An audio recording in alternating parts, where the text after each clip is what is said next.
계시니까 인사 한번 하시겠습니다. 서로 한 두세 사람 같이 기쁜 마음으로 인사하시면서 앉으시면 되겠습니다.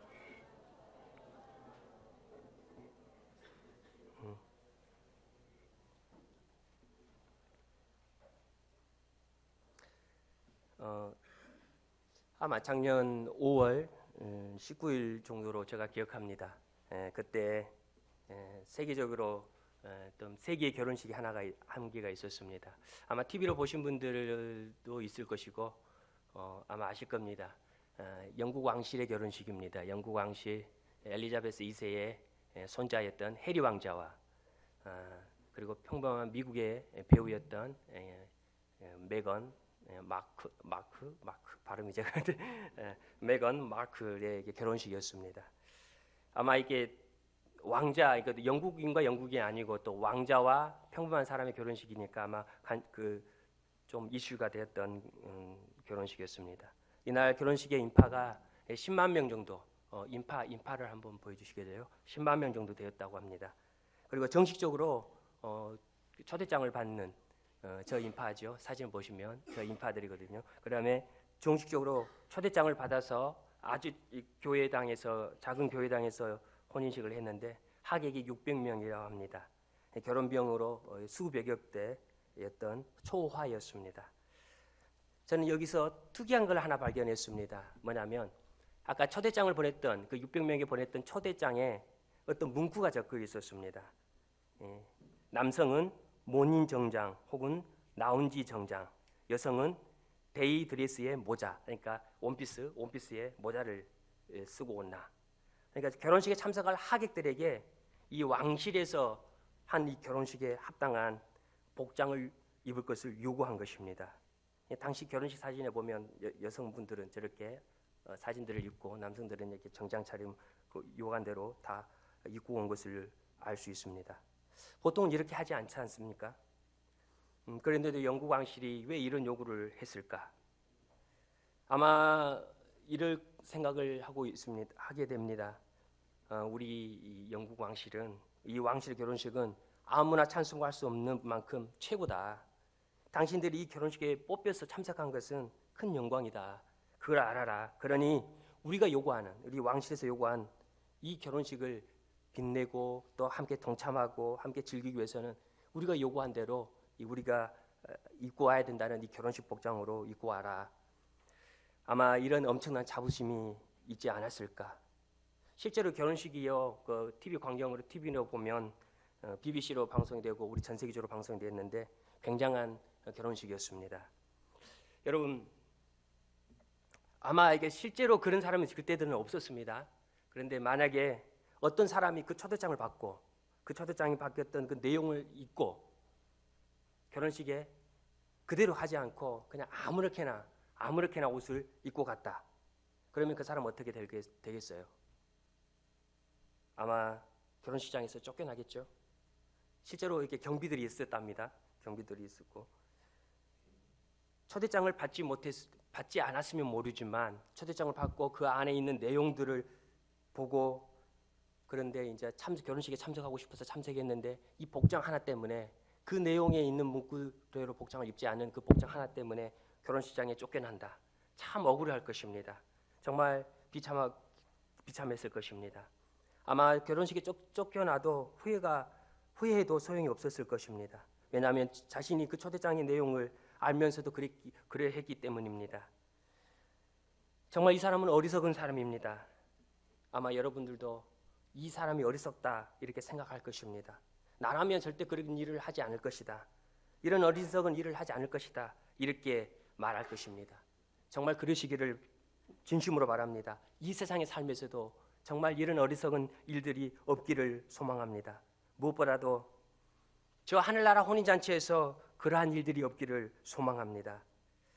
이 세상에 이 어떤 호화스러운 이 결혼식도요, 저 하늘나라의 혼인잔치하고는 비교할 수 없을 정도로 비교할 수가 없습니다. 그 나라의 혼인잔치에 초대받는 것만큼 영광스러운 것은 없을 것입니다. 그런데 거기에 참여했는데 초대해서 갔는데 방금 이 사람처럼 잔치를 누리지 못하고 거기에서 쫓겨난다. 그만큼 비참하고 억울한 것이 없을 것입니다. 오늘 본문에서 바로 예수님은 그러한 어리석은 사람에 대해서 말씀하고 있습니다. 그 사람이 어떤 사람일까? 그 사람이 어떤 사람일까? 궁금하시나요? 여러분, 하늘나라 혼인잔치, 어린 양의 혼인잔치 들어보긴 들어봤는데 많이 들어보시지 않습니까? 그런데 뭐가 막연하지 않습니까? 과연 하늘나라의 혼인잔치가 어떠하기에 거기에 참석하지 못한다면 어리석다, 불쌍하다 이렇게 말하는가? 여러분은 어떨 것 같습니까? 하늘나라 혼인잔치 어떤 모양일 것 같아요? 어떤 상상을 한번 그림으로 한번 그려보십시오. 우리가 하늘나라의 혼인잔치, 하늘나라를 생각할 때, 천국을 우리 쉽게 천국을 하는데 천국을 생각할 때, 하늘나라를 생각할 때 그냥 막연한 곳. 우리가 영화를 많이 보고 또 뭐 이게 우리 이제 샤머니즘이 우리 몸속에 많이 있다 보니까 이게 막연한 곳, 이 홀령이 그냥 두둥실 떨어다닌 곳 이런 곳으로 착각하기 쉽습니다. 그런데 하늘나라는 실제적인 곳입니다. 인격이 있는 곳입니다. 오늘 보면 2절에서 예수님이 바로 이렇게 표현을 합니다. 하늘나라는, 천국은 자기 아들의 혼인잔치를 베푼 어떤 임금과 같다. 왕이 아들의 혼인잔치를 준비하잖아요. 그러니까 왕의 아들의 혼인잔치. 자, 그 말 문구만 생각해 보면 이 혼인잔치가 얼마나 성대할까? 이 혼인잔치의 성격을 우리가 알 수가 있습니다. 아마 모든 것을 갖춘 최고요, 정말 화려하고 영광스러운 잔치임에 틀림없을 것입니다. 방금 말씀드렸던 이 사라질 이 영국 왕실의 결혼식도요, 굉장히 성대하고 영광스러웠습니다. 그런데 그것과 비교조차 되지 않을 것입니다. 왜냐하면 만왕의 왕 이 하나님께서 자기 하나밖에 없는 아들의 그 혼인잔치를 준비하잖아요. 가히 상상도 못할 최고의 영광스러울 것입니다. 그래서 예수님께서 그 표현을 이렇게 썼습니다. 4절에 음식도 다 준비되어 있다. 황소, 살찐 짐승 다 잡아서 준비를 마쳤다. 그러니까 쉽게 말하면 모든 것을 갖춘, 아주 진짜 필요한 것, 모든 것, 인간이 필요한 모든 것, 사람에게 갖춰야 될 모든 것들을 다 갖춘 최고의 혼인잔치임을 말해주고 있습니다.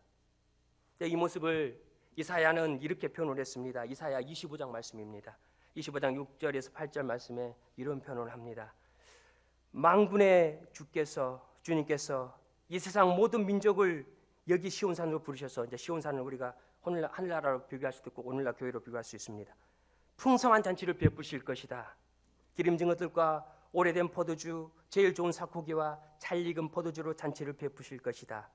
또 주님께서 이 산에서 모든 백성이 걸친 수의를 찢어버리고 모든 민족이 입은 수의를 벗겨서 없애실 것이다. 주님께서 죽음을 영원히 멸하신다. 주 하나님께서 모든 사람의 얼굴에서 눈물을 말끔히 닦아주신다. 그의 백성이 온 세상에서 당한 수치를 없애해 주신다. 이 풍성한 잔치집에 수의가 필요하겠습니까? 이 잔치집에는 수의가 필요 없습니다. 잔치집에 수의를 입고 한 사람이 없겠죠. 수의라는 것은 어디서 입는 것입니까? 죽음입니다. 하나님께서 죽음을 없애버렸으니까 수의가 필요 없습니다. 이제 수의를 벗고 어떻게 할까요? 혼인잔치에 합당한 의복을 입고 잔치를 즐기게 되는 것입니다. 당연히 슬픔의 눈물도 사라지겠죠. 수치도 없어집니다. 하늘나라, 천국이라는 것이 바로 이런 실제적인 혼인잔치 모습과 같다는 것입니다. 여러분, 자 보십시오. 하늘나라가 바로 이런 실제적인 모습과 같다. 왕이 베푼 최고의 영광스러운 혼인잔치다. 자, 이런 잔치라면 이런 잔치에 참여하고 누리는 것만큼 영광이고 행복한 것이 어디 있을까요? 최고의 복이겠죠. 최고의 영광입니다. 여러분 그렇게 생각하지 않습니까? 지지난주 같습니다. 지지난주에 토요일에 이제 고향에 잠시 갔다 왔는데 이렇게 저희 어머니가 올해 이제 90번째 생신입니다. 이제 90번째 생신 때문에 다녀왔는데 저희 어머니는 아버지가 일찍 돌아가셨기 때문에 홀로 7남매를 키우시기 위해서 정말 이 뼈가 빠지게 일을 하시느라 온몸이 지금 다 이 골병이 들었다 그러죠. 올병이 다 골병이 돼서 맨날 만날 때마다 아니면 전화할 때마다 아이고 아프다, 아이고 아프다 이렇게 하세요. 몇 년 전에는 사실은 돌아가실 뻔 하셨습니다. 돌아가실 고비가 있으셨습니다. 제가 그때 사실 미국에 있다가 갑자기 이렇게 미국에 어떤 세미나 때문에 갔다가 다시 갑자기 돌아왔는데 어머니 두 손을 잡고 이렇게 기도하며 이런 말씀을 해드린 적이 있습니다. 엄마, 참 천국에 있어서 얼마나 다행인지 모릅니다. 엄마, 이곳에서 정말 고생하셨는데, 이곳에서 정말 힘들게 사셨는데 그곳에서는 이런 고통도 이런 아픔도 없어요. 자, 예전에 어머니께서 전도 받으시고 나 예수님 믿는다 고백하고 세례 받으셨잖아요. 그러니 이제 그 천국에서 엄마 살게 되시니까 행복할 거예요. 믿으시죠? 그러니까 이제 진짜 자식 걱정 말고 그냥 편안하게 교회나 다니면서 사세요. 이렇게 했습니다. 그러니까 어머니께서 그러겠다 했는데 또 몸이 좋아지시고 또 기력이 회복하니까 지금도 특히 이 막내 저를 걱정하시고 또 일도 하십니다. 엊그저께 가니까 또 일을 하시더라고요. 이번에 어머니 90번째 생신에 가족들과 함께 생신상을 차려놓고 함께 음식을 먹으니 정말 행복했습니다. 어머니도 정말 행복해 하셨습니다. 사실 구순은 보통 어떻게 합니까? 구순 잔치를 해야 하는 거잖아요. 이 구순 잔치를 해드리지 못해서 참 마음이 아프고 죄송스럽고 어머니에 대한 안쓰러움이 있었습니다. 그런데 저는 이 하늘나라 혼인잔치를 생각하면서 참 감사하게 됐습니다. 비록 어머니의 구순잔치를 해드리지 못했지만 어머니와 저가 하늘나라 그 혼인잔치에서 누릴 그 잔치의 영광을 생각하니까 감사가 되었습니다. 어머니가 그곳에 계실 걸 아니까 너무나 감사하게 되었습니다. 그 잔치를 생각하니 얼마나 행복한지 모릅니다. 사랑하는 성도 여러님, 하늘나라는 공상, 허상, 막연한 곳이 아닙니다. 자기 아들의 혼인잔치를 베푼 어떤 인공과 같다. 예수님이 이 말씀을 믿으시기 바랍니다. 그리고 이 하늘나라 혼인잔치에 참여하며 누리고 싶어 하시기를 바랍니다.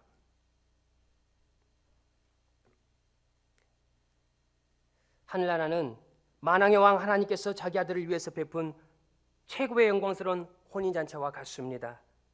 계시록 19장에 이 말씀을 이렇게 표현을 했습니다. 이 계시록의 19장에 보면은 하늘나라 혼인잔치를 어린 양의 혼인잔치 이렇게 표현을 했습니다.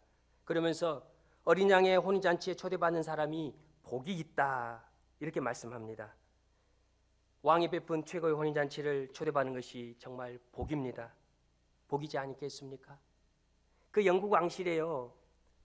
사실은 거기 초대받는 그 초대 사람들이 명문을 보면 굉장했다고 합니다. 근데 그분들이 굉장히 감격했답니다. 하물며 우리 하늘나라 혼인잔치에 우리가 초대받으면 정말 영광스럽고 복이지 않겠습니까? 그러니 이제 왕이 초대를 하면 어떻게 해야 되겠습니까? 초대장을 왕이 너 이곳에 온나, 너 이리 들어온나 이렇게 초대를 하면 어떻게 반응을 해야 될까요? 무조건 어떻게 해야 되겠습니까? 예, 가겠습니다. 응해야 되겠죠. 자, 그런데 본문에 보니까 어떤 사람이요, 이게 복인 줄 모르고 이 하늘나라에 참석하는 것이 그 잔치에 참석하는 것이 복인 줄 모르고 이 왕의 초대를 거부합니다. 이 사람을 우리는 어리석다 합니다. 자, 5절 6절로 한번 보실래요? 초대받은 사람이 있었습니다. 그들은 들은 척도 안 했습니다. 저마다 갈 곳을 떠나버립니다. 한 사람은 자기 밭으로, 한 사람은 장사하러 갑니다. 나머지 사람은 종들을 붙잡아서, 초대하는 종들이죠. 초대하는 사람 붙잡아서 모욕하며 죽여버렸습니다. 왕의 초대를 거부하는 이유가 있습니다. 핑계입니다. 이 핑계는 김구몬만 부르면 됩니다. 김구몬만 핑계 부르면 되는데 이 사람들이 지금 핑계를 부르고 있거든요. 참, 이 사람들은 김구몬에게 맡기고 자기들은 응해하면 됩니다. 그런데 핑계도요, 우리가 보면은 타당한 것처럼 보이지만 사실은 그렇지 않습니다. 밭을 누가 줬을까요? 밭을 누가 줬을까요? 왕이 줬습니다. 주신 왕이 뺏어버리면 이 사람 일할 곳을 일하러 가는 곳이 있겠습니까? 없습니다. 다른 사람도 마찬가지입니다. 결국은 이 사람들의 문제는 뭐였냐면 자신을 다스리는 그분이 왕이란 것, 그분을 모르는 무지 때문입니다. 또한 그 왕을 인정하지 않는 불신 때문입니다. 왕의 처도를 거부한 자들에게 왕이 어떻게 합니까? 보면 여기에 정말 끔찍한 일이 나옵니다. 죽여버리고 그들의 도시를 불살라버렸다. 심판을 말합니다. 사람들에게 우리가 교회에 오라 하면, 또 예수 믿으라 하면 또 그렇게 막 우리가 목장에 초대하고 교회에 초대하지 않습니까? 그들의 모습을 한번 보십시오. 그 불신자들을 한번 생각해 보십시오. 자, 그들의 핑계거리를 한번 들어보십시오. 대부분 다 핑계거리를 들어놓지 않습니까? 그 핑계거리가 타당해 보이는데요, 하나같이 하나님을 거부하는 이유 때문입니다. 또는 하늘나라 이 혼인잔치의 그 가치, 그 영광스러움을 모르는 무지 때문입니다. 어떻게 보면 정말 불쌍한 사람들입니다.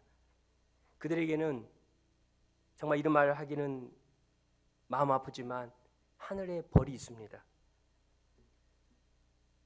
자, 왕이 베푼 최고의 혼인잔치, 여기 자체에 그런데 초대받는 사람이 있습니다. 이것을 복인 줄 알고 초대받는 사람, 그 초대에 응한 사람이 있습니다. 참 복스럽죠. 누구냐?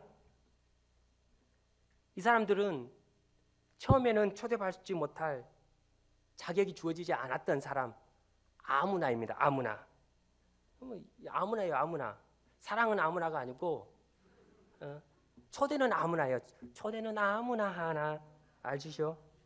이 아무나들이 왕이 초대하니까 초대받는 그 기쁨으로 혼인잔치에 왔습니다. 정말 현명한 사람들입니다. 이제 이들은 그 영광스럽고 화려한 혼인잔치에 참여하는 복을 누리게 됩니다. 자, 이들이 누굴까요? 바로 우리입니다. 교회 다니는 우리를 말합니다. 우리가 교회에 나오고 있지 않습니까? 우리가 목장에 참석하고 있지 않습니까? 매주일 이렇게 하나님께 예배드리고 있지 않습니까?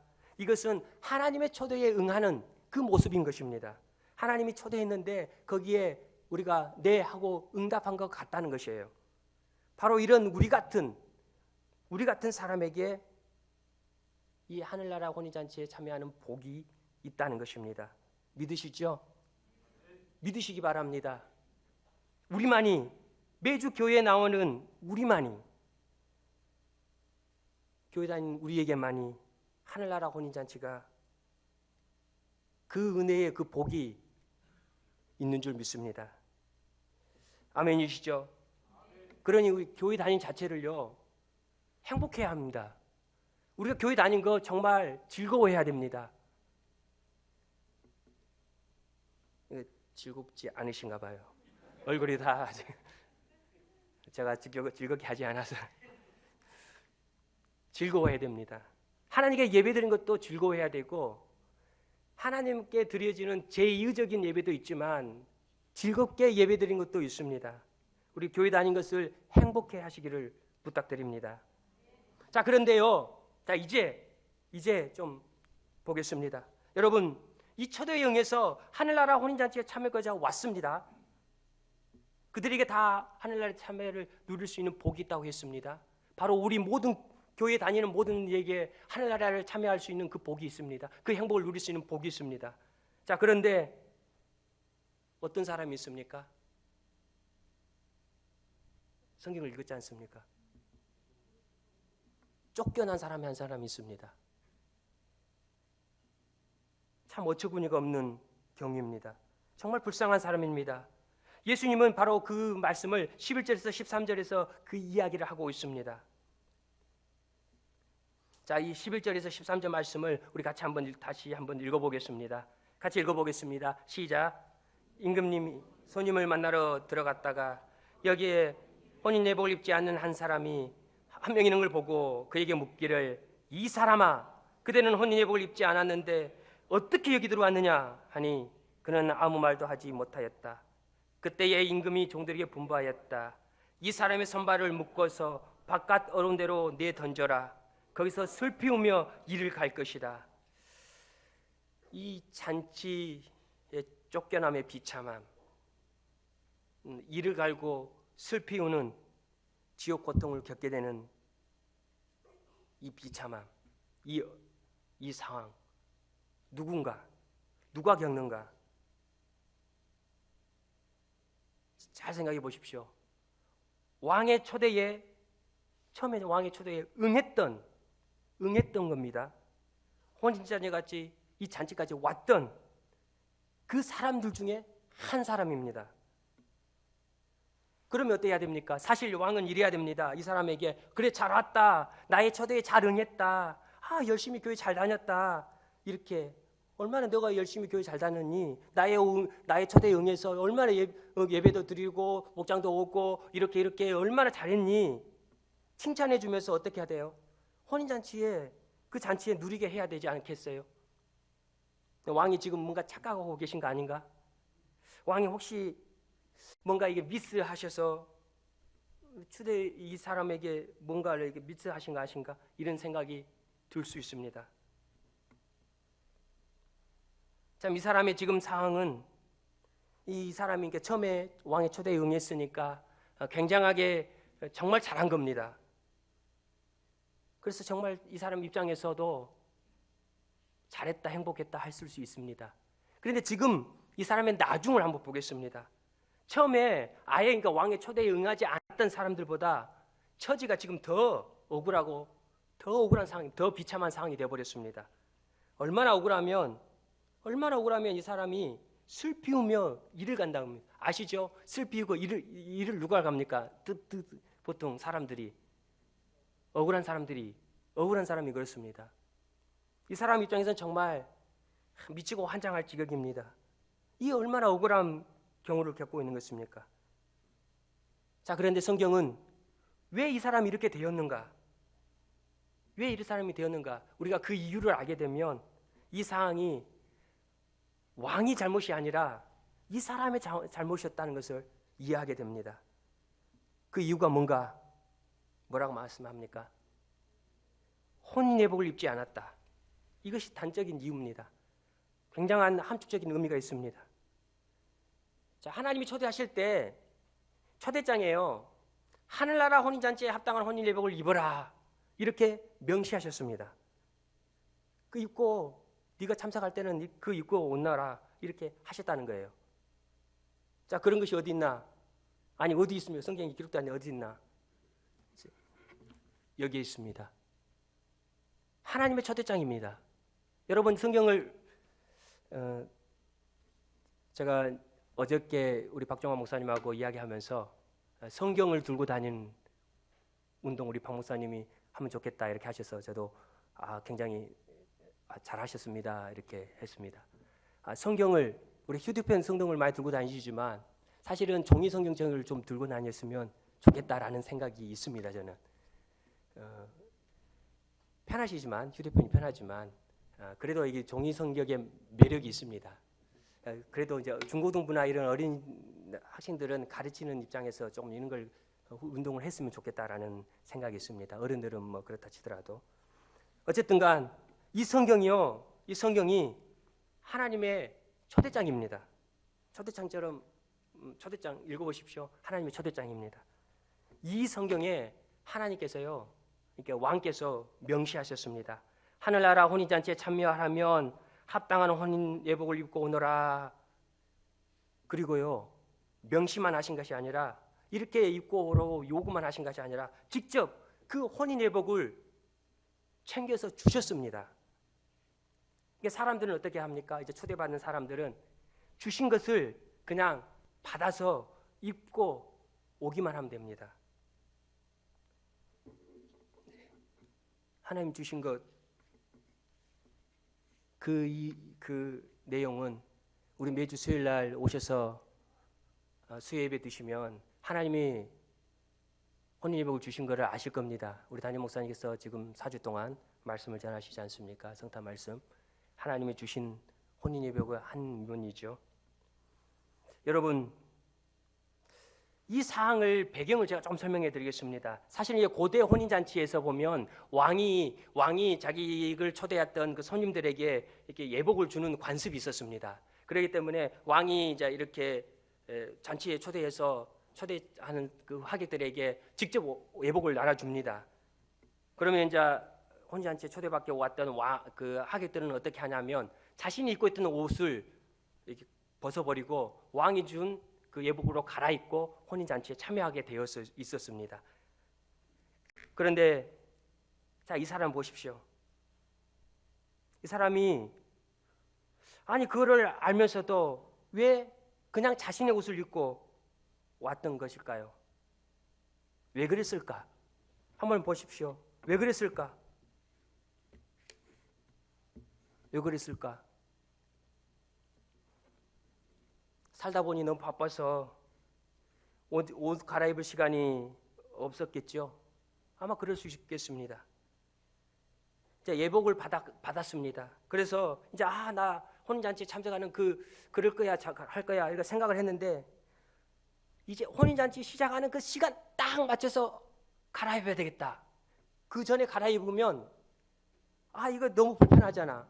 괜히 이거 혼인잔치 갈아입고 있다가 아이고 정직하게 살아야 되고 아이고 더 함부로 살았다가 이 혼인 예복이 찢어지고 아이고 참. 그러니까 시간에 딱 맞춰서 그 시간에 들어가는 그 입장에 딱 맞춰서 이렇게 갈아입으면 되지 하다가 아마 타이밍을 놓쳐버린 경우인지도 모르겠습니다. 아니면 이제 뭐 초대 형이 있으면 됐지 뭐 그냥 안 입어도 돼. 그냥 아무렇거나 이게 가면 돼. 초대 형이 있는데 뭐 이렇게 생각했을지 모르겠습니다. 아니면 자기 나름의 예복을 준비했을지도 모르겠습니다.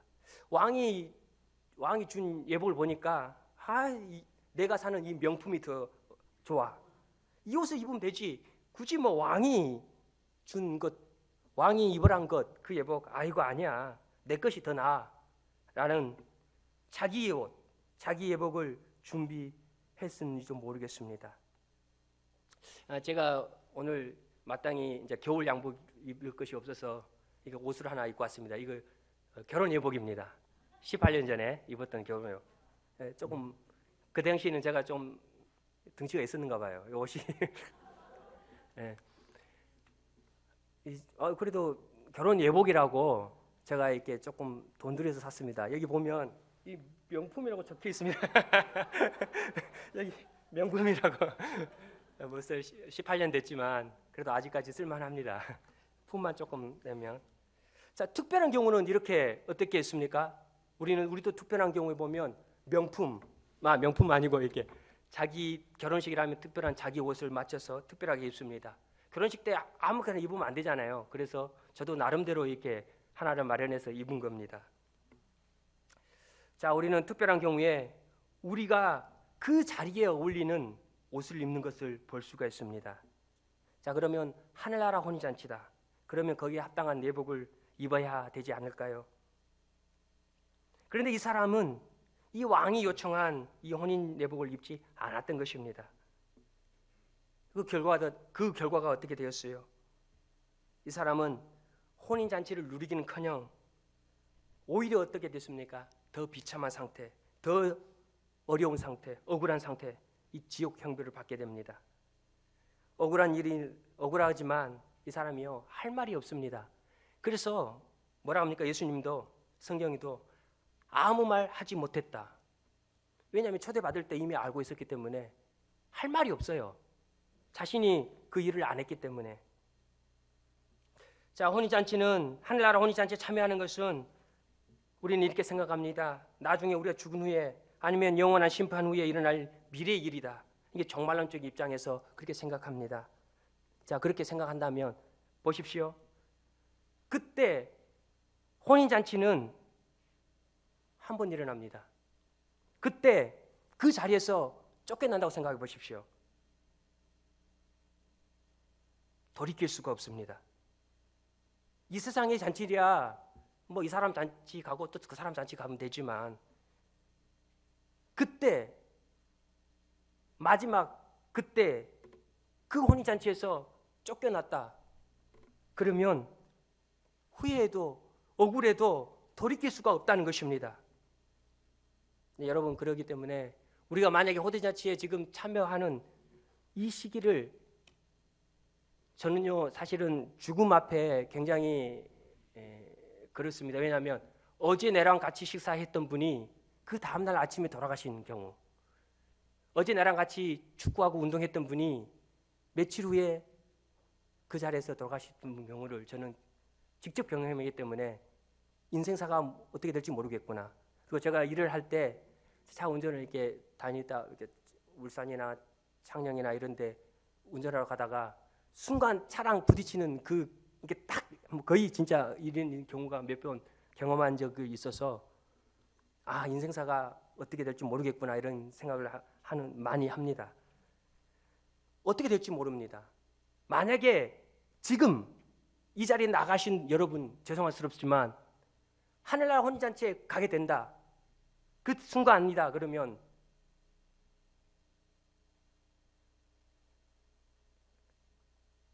우리는 지금 아직 죽기 전에 영원한 심판이 있기 전에 하늘나라 혼인잔치에 참여하며 누리는 그에 합당한 혼인예복을 입어야 됩니다. 우리는 아직 기회가 있습니다. 그래도 아직 죽지 않았기 때문에 그렇기 때문에 우리가 기회가 있을 때 혼인예복을 입고 자격을 갖추어야 합니다. 동시에 이것은 미래적인 거라고 생각하지만 동시에 현지적인 것입니다. 왜냐하면 우리가 종종 그렇게 생각하지만 이승과 저승은 단절이 아닙니다. 이승과 저승은 연속성이 있습니다. 이거를 이제 우리가 보통 아직과 미래, 이미와 아직 표현을 하고 여러 가지 하지만 연속성이 있습니다. 동시에 우리는 지금 현재에서도 이 하늘나라 혼인잔치에 참여하는 그 복을 누리며 살아야 합니다. 그러려면 우리는 어떻게 할까요? 이 잔치가 영광스럽다는 것을 우리 이미 서두에서 살펴보았습니다. 그 상상을 우리가 해보았습니다. 왕이 다 준비했습니다. 우리가 준비한 것이 아니라 왕이 다 준비합니다.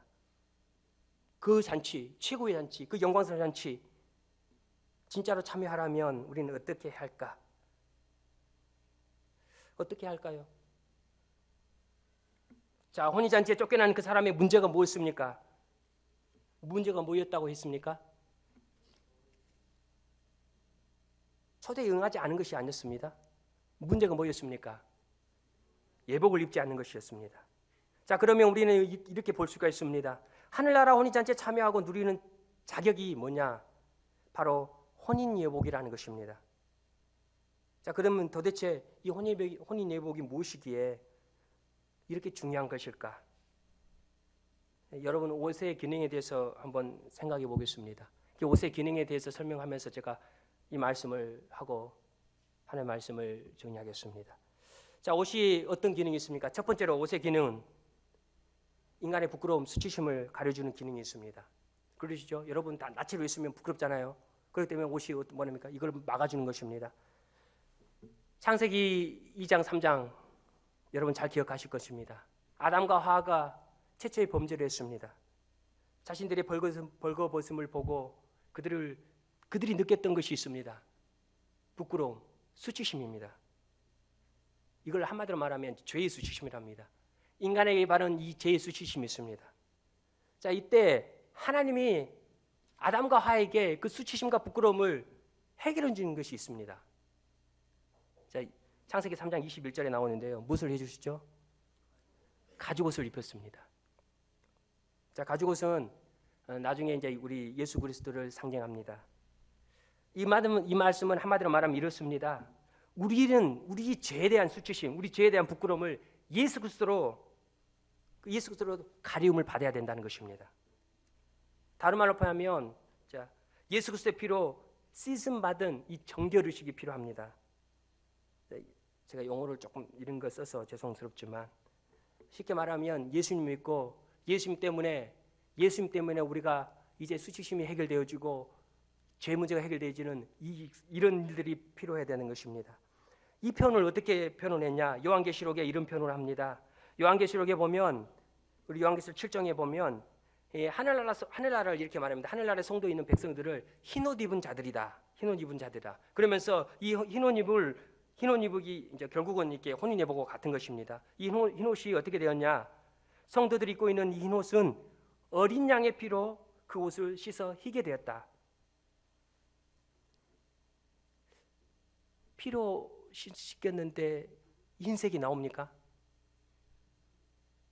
피는 무슨 색입니까? 빨간색입니다. 빨간색으로 씻었어요. 흰색이 나옵니까? 자, 피색. 피색. 그런데 흰색이 나온다고 이렇게 말을 한 겁니다. 굉장히 큰 의미가 담겼는데 그거는 다음에 그 주제만 해도 몇 시간 해야 되니까 다음에 하겠습니다. 어쨌든 간 지금 예수님을 믿으면 흰색이 되어버린 겁니다. 깨끗하게 맞게 됩니다. 그러니까 우리의 수치심, 죄의 수치심이 가려지고 또 그곳으로 말미암아 우리가 이제 정결케 되는 그런 것이 됩니다. 그래서 우리는 이제 흰옷 입은 자들이 되어버리는 것입니다. 결국은 한마디로 말하면 예수 그리스도의 예수를 통해서 혼인예복을 입는 자들이 되는 것입니다. 바로 이런 사람이 혼인잔치에 참여한다는 것입니다. 자, 우리가 아무리 교회를 다녀도요, 아무리 목장 열심히 다녀도, 예배를 열심히 다녀도 이 일이 우리 가운데 일어나지 않는다면 혼인예복을 아직 입고 있지 않는 모습과 같습니다. 여러분의 죄의 수치심, 죄의 문제들, 죄의 부끄럼들 가려야 되는 것입니다. 이 수치심, 옷이 우리를 가리듯이 예수 그리스도로 통한 옷이 우리를 가려줘야 되는 것입니다. 우리의 더러운 것들, 더러운 옷들, 예수 그리스도의 피로 말미암아 깨끗한 씻음을 받아야 되는 것입니다. 이 정결, 이 의식, 이것이 우리에게 있을 때만이 우리가 흰 옷을 입고 혼인잔치에 참여할 수 있습니다. 두 번째로 옷의 기능이 무엇일까? 이 몸을 보호하는 기능이 있습니다. 그렇죠? 보호받는다. 쉽게 말하면 통치받는다는 의미입니다. 룻기서에 보면 룻이라는 여인이 있었습니다. 룻이 아시죠? 보아스랑 결혼을 했습니다. 보아스랑 결혼해서 이세를 낳고 이세가 다윗을 낳습니다. 이 룻이요 이렇게 말합니다. 개역개정으로 제가 읽어드리겠습니다. 당신의 옷자락을 펴 당신의 여종을 덮으소서. 이는 당신의 기업을 물을 자가 됨이니라. 이 기업 물을 자는 예수님을 가리킵니다. 곧 예수 그리스도께서 룻을 보호한다는 의미입니다. 룻은 이 성도들을 하나님의 백성들을 가리키게 상징하는 의미가 있기 때문에 이렇게 쉽게 말하면 예수 그리스도의 옷자락으로 말미암아 보호받는 성도라는 의미입니다. 성경에 이런 표현들 상당히 많습니다. 하나님의 그늘 아래 있는 자. 시편 91편 1절에 이렇게 말씀하시죠.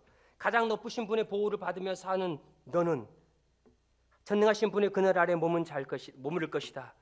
하나님의 보호를 받는 자, 하나님의 날개 아래 보호받는 자, 하나님의 통치를 받는 자, 이런 자를 이렇게 가리키죠.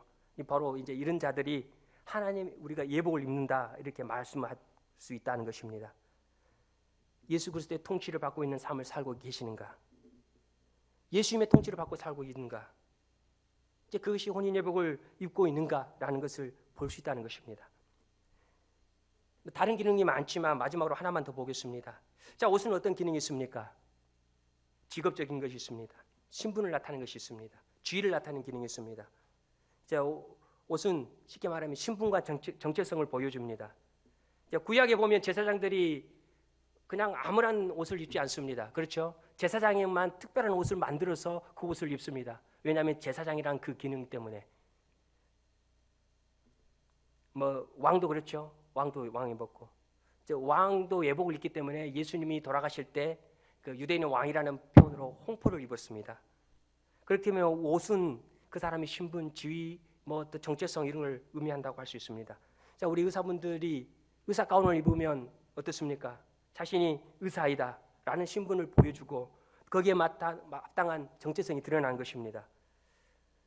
제가 이 목사 가운을 입고 목사 가운을 입으려고 했는데 아직 준비가 못 돼서 오늘 못 입었습니다. 사실은 그걸 입고 오늘 한번 있으면 저도 목사로 보일까 이렇게 한번 했는데 아직 준비가 안 돼서 오늘은 입지 못했습니다만은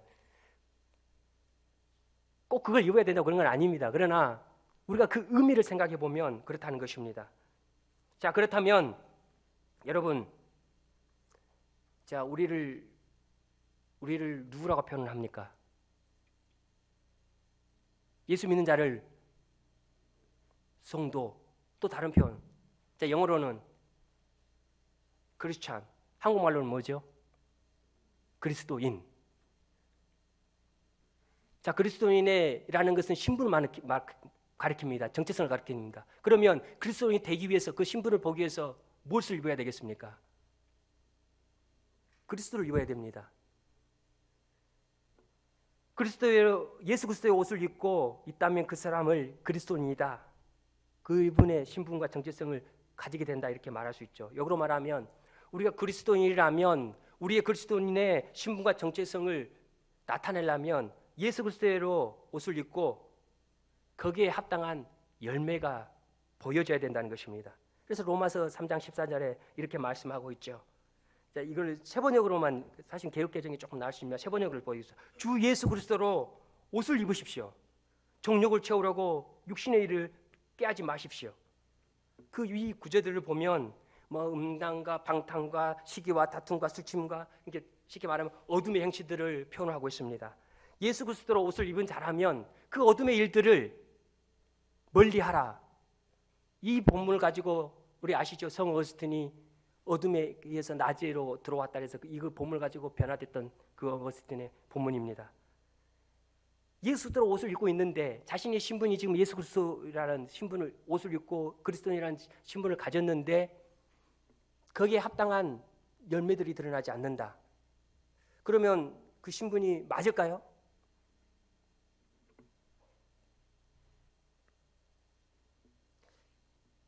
계시록 19장 8절에 이 말씀이 있습니다. 그때 하늘나라의 혼인잔치는 어린 양의 혼인잔치라 이렇게 표현을 했는데 그때 입는 옷이 있습니다. 곧 이제 혼인예복이 있죠. 그 혼인예복을 이렇게 표현합니다. 성도의 의로운 행위다. 개역개정에서는 성도의 옳은 행실이다. 정리를 해보면 어떻습니까? 혼인예복을 입는다는 것은 예수님을 인격적으로 받아들인 것입니다. 예수님께 대한 인격적인 믿음의 반응이 있는 것입니다. 동시에 예수 그리스도로 옷을 입고 보호를 받는 것입니다. 예수님의 통치를 받는 것입니다. 더불어서 이 본문에서 오히려 이 마태복음 전체 본문 흐름에서 봤을 때는 이 성도의 열매, 이 열매의 중요성을 설명하고 있는데 더불어서 그리스도인으로서의 성화의 열매가 있는 것입니다. 신분은 그리스도인으로 바뀐 것 같은데 열매가 없다. 밖에 사람들이 저 사람들 보고 네 그리스도인이다 이렇게 보고 말할 수 있을까요? 굉장히 중요한 의미입니다. 바로 예수님이 바리새인들과 대제사장들을 지적했던 것이 바로 그것입니다. 그들은 아브라함의 자녀라고 자신들이 아브라함의 자녀라고 자기들은 천국이 보장돼 있다 이렇게 말했습니다. 그런데 예수님은 너희들이 나를 받아들이지 않았는데 나를 믿지 않는데 더불어서 너희들의 열매는 너희들이 합당한 열매 마태복음 7장에 열매 맺지 않는 자 그리고 지난주에 우리 목사님도 말씀하셨죠.